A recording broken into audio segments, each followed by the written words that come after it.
Hey, what's up? It's Primetime Football, and today we're going to be going over the national championship. Just give a sort of a preview and prediction.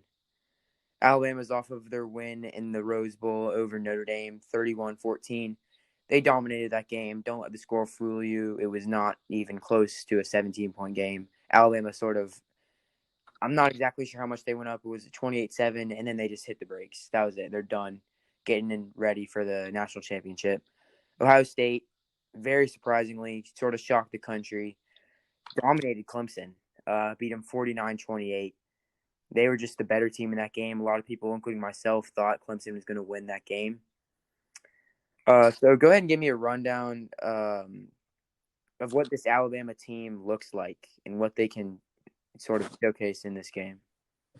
Well, not only do they have the best running back in the country, I'm not going to say the best quarterback, but a great quarterback, the best receiver in the country. They also have the best offensive line and a very surprising tight end core that's been showing up later in the season. And I feel like the only reason they're not putting up 60 a game is because their defense, which has improved greatly over the year, has been holding other teams to way less points. Like, I feel like if Ohio State were to score 60, Bama would score 70. Like, Bama just can't get outscored. That's what I feel like. Mm-hmm. I'm going to talk about the Ohio State Clemson game because I think there's a few important things that need to be sort of noted from that game. Well, obviously, the main story of the game was Justin Fields. I feel like he sort of had a chip on his shoulder after. I mean, he had a few terrible games this season against Indiana and Northwestern. People were really down on Fields. He's not even a Heisman finalist, and he came out in this game was perfect. I think another reason he had a chip on his shoulder, well, obviously the loss last year, but he's sort of been in Trevor Lawrence's shadow since high school. I mean, he was ranked the number 2 recruit in the country behind Trevor coming out of high school. And it's sort of just been ever since they've been here, Trevor's the best quarterback in the country. Then you have Fields behind him. And I feel like he finally came out and just had a chip on his shoulder and just showed out in this game for that. But the main story of this game was, I think, how dominant Ohio State's front seven can be and how they completely just shut down Travis Etienne and gave Trevor such a tough time in that game. But another thing, unfortunately for Ohio State fans, which really sucks because you're playing Alabama this week, and Devontae Smith, their secondary wasn't that good in that game. But luckily for them, the D-line actually hid that issue. So go ahead and give me your keys to the game. One offense, one defense for Alabama. So for Alabama, on defense, they have to contain Justin Fields. They really haven't gone up against a good mobile quarterback this year. Some could say Ian Book, but the play calls they were calling for him were just horrible.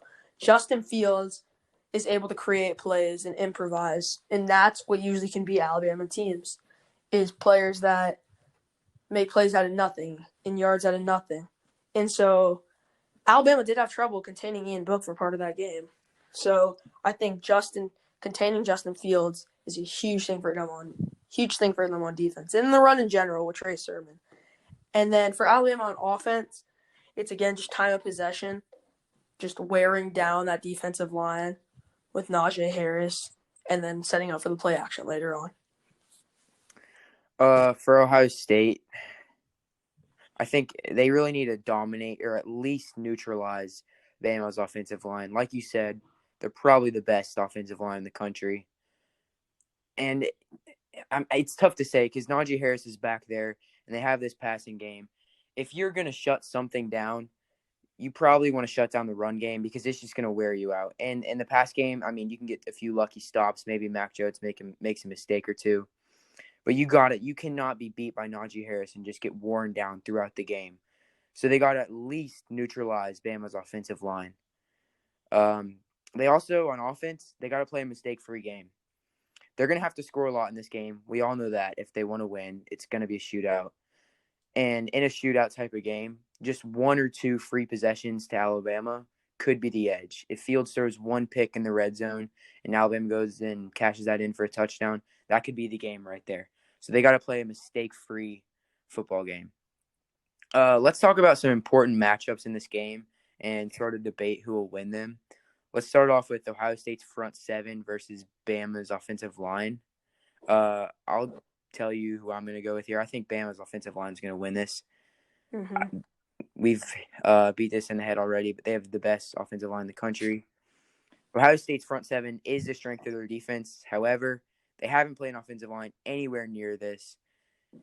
On the other side, Bama has played Georgia's front seven, which is at least comparable, maybe better than Ohio State's front seven, and they Definitely. had a good game. They had a good game against them. So I'm going to go with Bama's O-line in that matchup. Same here for me, too. Okay, another one, which I think is pretty important as well. Ohio State's wide receivers versus Bama's secondary. Go ahead and tell me who you think is going to win this matchup. I think the wide receivers will actually fare off pretty well against Bama's secondary. Mostly scores against Bama come off of busted plays. And I think Chris Olave and Justin Fields are going to be able to create a lot of those. So I do think Ohio State will put up some points. Yeah, I think their wide receivers have the advantage here as well because they're sort of Garrett Wilson and Chris Olave are at least close to the level of Florida's weapons with Kadarius Toney and Kyle Pitts and Tony Grimes. They're at least close to that level, and Florida had a field day, so I expect Ohio State to have at least pretty much the same success Florida had through the air, or maybe a little bit less. Now on to the predictions. Just go ahead and give me your prediction. I got Bama winning 52-45. I do think it will be closer than most people think. But it's Bama. You're not going to outscore Bama, especially this year's team. I feel like Nick Saban is going to come really well prepared for whatever Ohio State has to throw at him. And, yeah, I got Bama winning 52-45. We know it's going to be a shootout. Like you said, Ohio State secondary does not stand a chance in this game. They just don't. Shaun Wade's terrible. He's the worst cornerback in the country.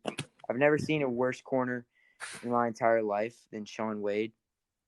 Trayvon Diggs. Trayvon Diggs. So hopefully for Ohio State, your defensive line is going to be able to make some plays and at least contain Najee Harris. I mean, just contain the big plays. Do not let Najee Harris get going. I've already said that. Because if he gets going, you're not stopping Bama's offense at all. They'll do whatever they want on you all game. Bama's defense is good, not great against the run, and I think that's the edge in this game.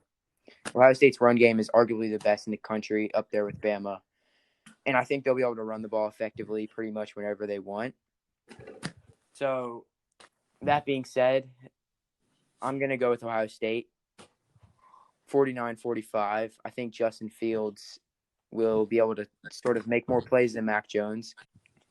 Anyways, that's going to do it for the video. Don't forget to like and subscribe. Comment down below your predictions for the game. Thank you.